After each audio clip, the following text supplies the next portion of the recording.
Assalamualaikum warahmatullahi wabarakatuh. Perkenalkan, nama saya Sulfi Kurnia Putri dengan NIM 25281. Saya dari kelompok 12 sebagai pembaca materi pertama akan menjelaskan tentang pengertian ghaib Al-Quran. Lafaz ghaib berasal dari bahasa Arab, yaitu bentuk jamak dari lafaz gharibah yang berarti asing, tersembunyi, samar, atau sulit pengertiannya. Sedangkan menurut istilah ulama Qur'an, gharib artinya sesuatu yang perlu penjelasan khusus dikarenakan samarnya pembahasan atau karena peliknya permasalahan baik dari segi huruf, lafaz, arti maupun pemahaman yang terdapat dalam Al-Quran. Dan jika dihubungkan dengan Al-Quran, maka yang dimaksud dengan ghaib Al-Quran adalah ayat-ayat Al-Quran yang sukar pemahamannya sehingga hampir tidak dapat dimengerti maknanya, seperti lafaz Abba dalam ayat 31 dari surat Abasa. Dan yang kedua, B. Macam-macam bacaan gharib dalam Al-Quran. Di dalam Al-Quran banyak dijumpai bacaan gharib. Di antara macam-macamnya adalah sebagai berikut. Yang pertama, ada sakta. Sakta menurut bahasa artinya diam, tidak bergerak. Sedangkan menurut istilah ilmu qiraah, sakta yaitu berhenti sejenak, sekedar satu alif tanpa bernafas dengan niat melanjutkan bacaan. Yang kedua, ada imalah. Imalah artinya memiringkan bunyi fathah pada kasrah. Dan dari huruf alif ke ya, kecenderungan fathah kepada kasrah sehingga seolah-olah dibaca re. Imalah hanya terdapat satu lafaz dalam Al-Quran, yaitu surat Hud ayat 41 juz 12. Yang ketiga ada ismam. Ismam yaitu isyarah domah di tengah-tengah dengung. Ismam di dalam Al-Quran hanya ada satu, yaitu di surat Yusuf ayat 11 juz 12. Yang keempat ada badal. Badal menurut bahasa artinya mengganti, mengubah. Sedangkan menurut badal di sini adalah mengganti huruf hijaiyah satu dengan huruf hijaiyah lainnya. Di antara lafaz-lafaz yang dibadal dalam Al-Quran menurut Imam Asyim, riwayat Hafs yaitu A badal A dengan ya, yaitu mengganti hamzah mati dengan ya. Sebagai besar, Imam Qiraah sepakat mengganti hamzah kata yang tidak menempel dengan lafaz sebelumnya dan jatuh sesudah hamzah wasal dengan alif layyinah, contohnya pada Quran surat Al-Ahqaf ayat 4. Yang B ada badal shad dengan sin, yaitu mengganti shad dengan sin. Sebagian Imam Qiraah termasuk Imam Asyim mengganti shad dengan sin. Yang kelima ada ba di idgham ke mim, yaitu huruf ba mati atau disukun ketika bertemu mim diidghamkan ke huruf mim tersebut. Dalam ilmu tajwid, bacaan ini termasuk bacaan idgham mutaqabbirin. Di dalam Al-Quran hanya terdapat satu kali, yaitu di surat Hud ayat 42 juz 12. Yang keenam ada nak. Menurut bahasa berasal dari lafaz nakla atau yankilu atau nakola yang artinya memindah. Sedangkan menurut istilah ilmu qiraah artinya memindahkan harakat ke huruf sebelumnya, yaitu lam alif yang dibaca kasrah lamnya. Sedangkan kata ismun, hamzahnya tidak dibaca. Dalam qiraah Imam Asyim riwayat Hafs ada satu bacaan nokal, yaitu lafaz Bi'sal ismu dalam Al-Quran surat Al-Hujurat ayat 11 juz 26. Yang ketujuh, tiga model bacaan, yaitu A. Bila wasal ra-nya dibaca pendek keduanya. Yang B. Bila wakaf pada kalimat pertama ra dibaca panjang satu alif atau dua harakat. Yang C. Bila wakaf pada kalimat kedua ra, kalimat pertama dibaca kasar atau pendek dan ra, kalimat kedua dibaca sukun atau mati. Ketiga buah model bacaan asing ini hanya terdapat dalam surat Al-Insan ayat 15 sampai dengan 16. Dan yang terakhir ada tashil. Tashil artinya lunak, yakni hamzah pertama dibaca tahqiq atau jelas dan pendek, sedangkan hamzah kedua dibaca tashil, yaitu meringankan bacaan antara hamzah dan alif. Di dalam Al-Quran hanya terdapat satu kali, yaitu di surah Fussilat ayat 44. Sekian penjelasan dari saya, dan untuk materi selanjutnya akan dijelaskan oleh teman saya, Hafiz. Saya akhiri dengan Assalamualaikum warahmatullahi wabarakatuh. Assalamualaikum warahmatullahi wabarakatuh. Perkenalkan, nama saya Hafiz Rizky, NIM 25251. Saya akan melanjutkan pembacaan materi dari saudari Sylvie tadi, yaitu yang C, yaitu tentang cara menafsirkan ayat-ayat yang gharib.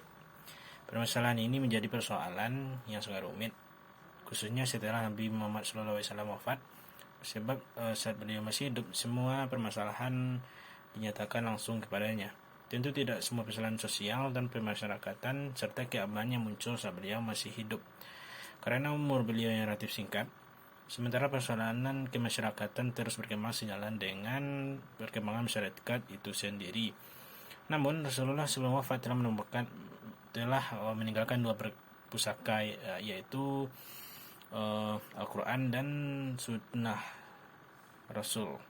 Nabi menjamin barang siapa yang berpedoman kepada keduanya, niscaya dia tidak akan tersesat selama-lamanya. Dan ada hadis beliau, yaitu aku meninggalkan dua perkara pada diri kalian yang kalian tidak akan tersesat setelahnya, yaitu kitab Allah dan sunnahku. Serta hadis ini dikuatkan oleh firman Allah yang tertera pada surah An-Nisa ayat 59, yaitu hai orang-orang yang beriman, taatilah Allah dan Rasulnya dan ulil amri atau pemimpin di antara kamu. Kemudian jika kamu berbeda pendapat tentang sesuatu hal, maka kembalikanlah persoalan tersebut kepada Allah atau kitabnya dan Rasul atau sunnahnya, jika kamu benar-benar beriman kepada Allah dan hari kemudian. Demikian itu lebih utama bagimu, yang lebih baik akibatnya.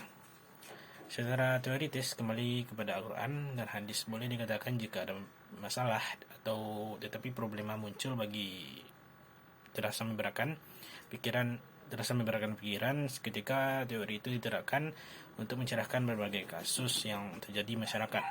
Oleh karena itu, cara yang digunakan oleh ulama dalam memahami gharib Al-Quran, dan ini disebutkan juga ahsana al-turuq oleh sebagian ulama, adalah sebagai berikut.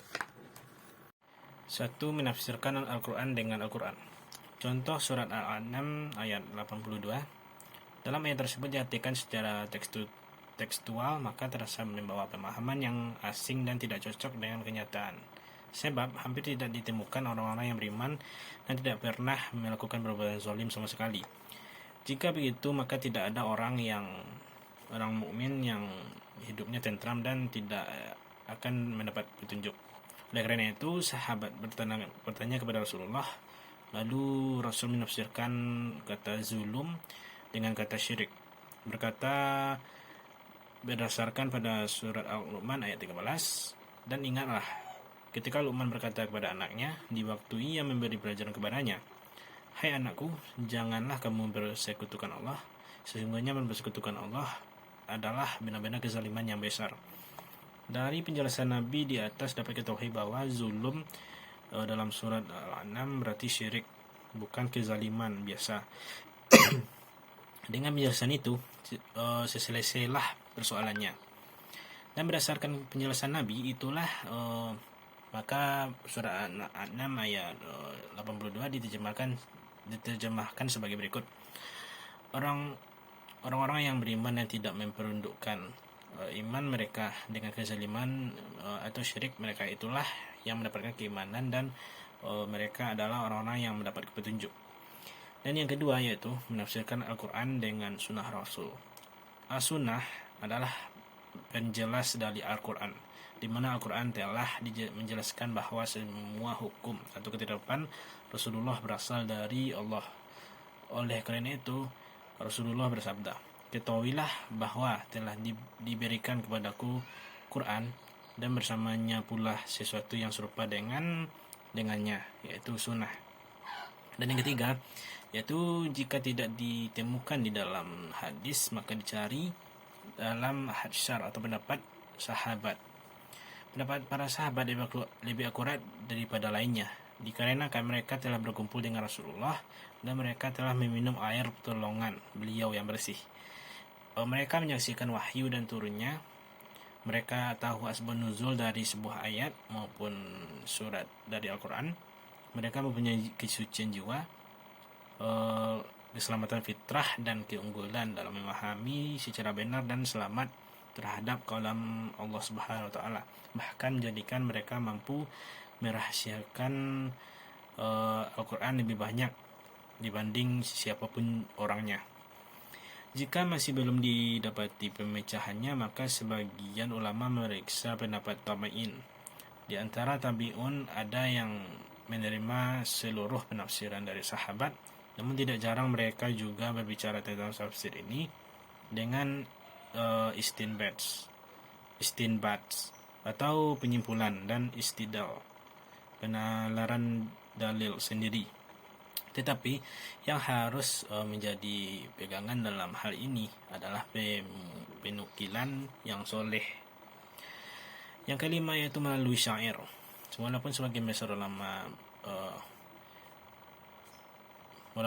ulama nahwu mengingkari cara yang kelima ini dalam menafsirkan ayat yang garib, namun cobalah kita melepaskan diri dari perbedaan itu dan menjelaskan dari Abu Bakar Ibnu Anbari yang berkata, telah banyak riwayat yang menyebutkan bahwa sahabat dan tabi'un berhujjah dengan bersyair syair dengan berkata-kata yang asing bagi Al-Quran dan mesyukil atau yang sulit. Syair itu bukanlah dijadikan sebagai dasar Al-Quran untuk berhujjah, melainkan menjadi penjelas dari huruf-huruf asing yang ada di dalam Al-Quran. Karena Allah berfirman dalam surat Al-Zukhruf ayat 3, sesungguhnya kami menjelaskan Al-Quran dalam bahasa Arab. Syair itu sebagai pendaharaan bangsa Arab. Jika salah satu huruf dalam Al-Quran tidak diketahui dalam bahasa Arab, maka dikembalikan pada pendaharaan mereka atau bangsa Arab dan dicari maknanya. Dan yang D, kita masuk ke D, yaitu faedah mengetahui garaib Al-Quran. Banyak faedah yang dapat dipetik dalam mengetahui dan mempelajari ayat-ayat yang gaib, antara lain sebagai berikut. Yang pertama itu mengundang pertumbuhan penalaran ilmiah. Artinya mempelajari ayat-ayat Al-Quran yang sulit pemahamannya, itu yang akan melahirkan upaya guna memahaminya. Yang kedua yaitu mengambil perhatian umat. Dengan diketahui kegaribannya ayat-ayat Al-Quran, maka merasa mendalam ketinggian bahasa yang dibawa oleh Al-Quran. Yang ketiga yaitu memperoleh keyakinan eksistensi Al-Quran sebagai kalam ilahi. Dengan diketahui maksud yang terkandung dalam ayat Al-Gharib, akan diperoleh suatu pemahaman yang mendalam dari ayat tersebut. Dan mungkin sekian pembacaan materi dari kami. Mohon maaf atas salah kata dan kekurangan kami. Wabillahi taufiq wal hidayah. Assalamualaikum warahmatullahi wabarakatuh.